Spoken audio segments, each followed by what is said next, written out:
일본 정치권에 큰 영향력을 끼치고 있는 통일교가 아베 신조 전 총리의 사망으로 사회적 논란이 되면서 일본 정부가 통일교 해산 명령 논의를 시작했습니다. 공식적으로 종교법인 자격이 박탈되면 세제 혜택은 받을 수 없지만 정부의 제재에서 벗어나기 때문에 탈법 행위를 할 가능성이 높아지는데요.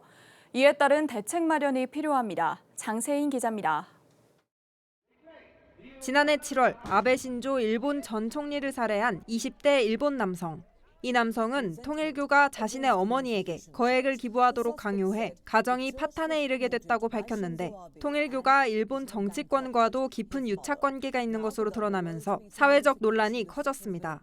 이후 기시다 후미오 일본 총리는 통일교와의 유착 관계를 끊어내겠다며 악령 제거를 위해 고액의 물건 구매를 강요하는 영감상법과 헌금 강요로부터 피해자를 구제하기 위한 법안을 국회에 제출하기도 했습니다. 行為の組織性や悪質性、継続性などが明らかにとなり、宗教法人法の要件に該当すると認められる場合には、民法の不法行為も入りうるという考え方を整理をした次第であります。 일본에서는 공공복지에 해를 끼쳤다고 인정되거나 법령 위반 행위가 반복되는 종교법인에 대해 정부가 질문권을 행사하고 피해가 중대한 경우 해산 명령까지 내릴 수 있습니다. 일본 문부과학성 산하문화청은 지난해 말부터 통일교의 조직 운영과 재산, 교단의 민사재판과 한국 본부로의 송금 내역 등 600개에 달하는 항목에 답변을 요구했지만 통일교 측은 100여 개 항목에 대해 답변을 거부했습니다.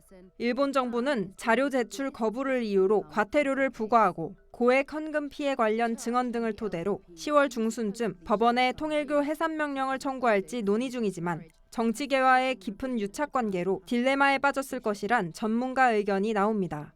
범죄를 일으킨 단체에 대해서 해산 명령을 안 내린다는 것은 정당하지 않다는 국민들의 여론이 있고요. 정치인들의 편의를 봐서 이제 통일교 측의 관계성이 있으니까 이러지도 못하고 저러지도 못하고. 지금까지 일본에서 종교법인이 해산된 경우는 도쿄 지하철역 살인가스 테러를 벌인 옴질리교와 사기 사건을 저지른 묘카쿠지 등 2곳뿐입니다. 법원이 해산 명령 결정을 내리면 종교법인 자격이 박탈돼 세제 혜택은 받을 수 없지만 종교 단체로서의 활동은 계속할 수 있습니다. 그렇기 때문에 오히려 정부의 제재에서 벗어나 악질적인 불법 행위가 심해질 수 있다는 우려도 제기됩니다. 해산이 된다면은 종교법인 격을 갖고 있지 않기 때문에 법적으로 제재를 못 갖는 임의단체가 되거든요. 해산해야 된다는 것은 당연히 해야 할 정치적 과제. 해산한다고 다 해결되는 게 아니라 그거에 따른 이제 사후 그 대책을 강구해야 되는 게 JMS도 그렇지만은 더욱 더 결속을 다지고.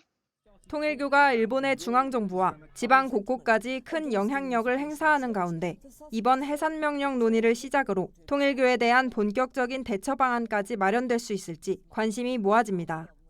구티비 뉴스 장세인입니다.